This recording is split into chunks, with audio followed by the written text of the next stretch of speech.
Φίλε μου, γεια σου. Ονομάζομαι Πάνος Παπαδάκης. Έχω την τιμή να κατεβαίνω υποψήφιος ευρωβουλευτής με το κόμμα Συντηρητική. Αυτό το βίντεο το κάνω αποκλειστικά για τους αναποφάσιστους. Θέλω να σας παρακαλέσω όλους εσάς τους αναποφάσιστους να πάτε αυτή την Κυριακή να ψηφίσετε. Μην το αμελήσετε. Αυτός ο ψήφος που θα ρίξετε αυτή την Κυριακή μετράει όσο ποτέ. Είναι πολύ σημαντικός ψήφος και δεν σας λένε τίποτα. Διακυβεύονται πάρα πολλά πράγματα στο Ευρωκοινοβούλιο αυτή την Κυριακή. Είναι οι πιο σημαντικές ευρωεκλογές που έχουν γίνει μέχρι σήμερα.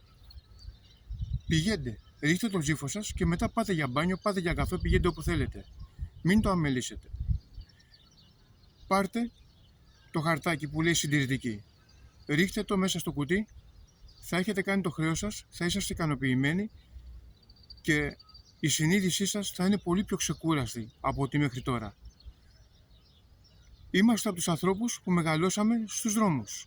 Παίξαμε στους δρόμους. Είδαμε τις καλές εποχές της Ελλάδας. Όμως, για κάποιο μαγικό λόγο, αυτές οι καλές εποχές χαθήκανε. Αν δεν βάζανε κάποιοι το χέρι τους, δεν πιστεύω πως θα χανόντουσαν ποτέ. Και έτσι και τα δικά μας τα παιδιά θα παίζανε για αυτά στους δρόμους και θα καταλαβαίνανε τι σημαίνει απόλυτη ελευθερία. Εάν θέλετε τα παιδιά σας να μεγαλώσουν σε περιβάλλον όπως μεγαλώσαμε και εμείς, τότε κάντε την κίνησή σας. Πηγαίνετε ψηφίστε. Είναι επιτακτικό.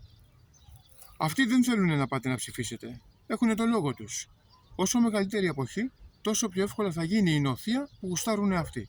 Όχι ότι δεν θα γίνει, θα γίνει. Αλλά αυτή η νοθεία που θέλουν να κάνουν δεν θα τους βγει εάν δεν υπάρχει μεγάλο ποσοστό αποχής. Ψηφίστε κόμμα Συντηρητική. Είναι ένα από τα κόμματα που μπήκανε από το φεγγίτι. Πήγανε να μας πετάξουν απ' έξω με έναν έντεχνο τρόπο, δεν τα καταφέρανε χάρη στον πρόεδρό μας. Δώστε μας τη δύναμή σας και εμείς θα την εργαλειοποιήσουμε και θα την κάνουμε αυτό που πρέπει. Η φωνή μας θα είναι και δική σας φωνή. Εμπιστευτείτε τουλάχιστον εμάς, γιατί μέχρι τώρα όσους εμπιστευτήκατε δεν νομίζω ότι κάνανε αυτό που θέλατε. Και όχι μόνο αυτό, τα πήγανε και πολύ χειρότερα. Αυτοκτόνησε κόσμος. Πεθάναν ανθρώποι οι οποίοι δεν θα έπρεπε να έχουν πεθάνει.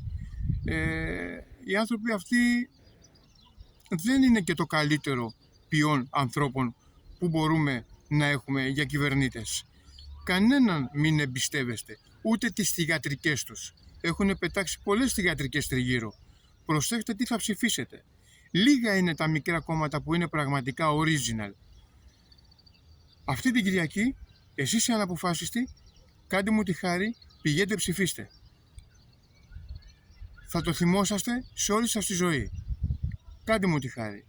Σας ευχαριστώ εκ των προτέρων και σας εύχομαι δύναμη και ό,τι καλύτερο.